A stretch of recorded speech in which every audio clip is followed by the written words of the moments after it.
आज की कहानी ईमानदारी का फल। एक छोटे से गांव में रामू नाम का एक साधारण किसान रहता था। उसकी ईमानदारी और मेहनत के लिए गांव के लोग उसे बहुत मानते थे। रामू का जीवन कठिनाइयों से भरा था, लेकिन उसने कभी भी अपने सिद्धांतों से समझौता नहीं किया। एक दिन रामू खेत में काम कर रहा था जब उसने अपनी फसल के बीच एक सुनहरी वस्तु देखी।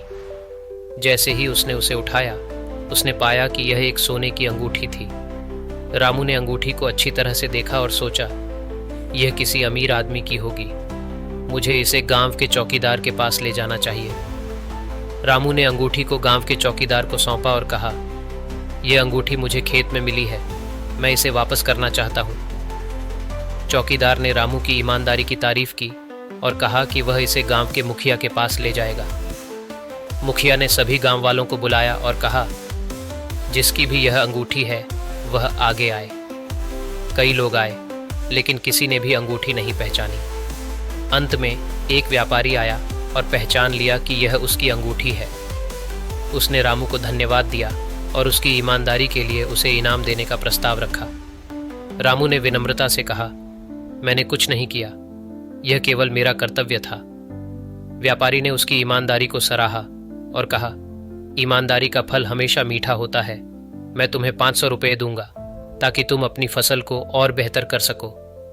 रामू ने इनाम स्वीकार किया, लेकिन उसने सोचा कि यह धन केवल उसकी मेहनत का फल होना चाहिए। वह अपने काम में जुटा रहा और अपनी फसल को और भी मेहनत से उगाने लगा। कुछ समय बाद गांव में एक भयंकर तूफान आया जिसने सभी फसलों को बर्बाद कर दिया। लेकिन रामू की फसल तूफान से बच गई क्योंकि उसने अपनी मेहनत और ईमानदारी से अपनी फसल को मजबूत बनाया था।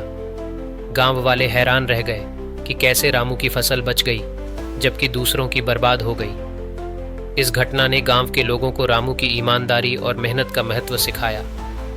धीरे धीरे गांव के लोग भी ईमानदारी से जीने लगे। समय बीतने के साथ रामू का खेत सबसे अच्छा खेत बन गया और उसकी ईमानदारी और मेहनत ने उसे एक सम्मानित किसान बना दिया। वह हमेशा कहता था, ईमानदारी का फल हमेशा मीठा होता है। इस कहानी से हमें यह सीखने को मिलता है कि ईमानदारी कभी बेकार नहीं जाती। चाहे स्थिति कितनी भी कठिन क्यों ना हो, सच्चाई और ईमानदारी हमेशा सफल होती है।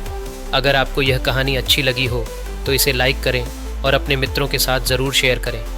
और भी इसी तरह की अच्छी और प्रेरणादायक कहानियों के लिए आपसे निवेदन है कि आप हमारे चैनल को सब्सक्राइब करें।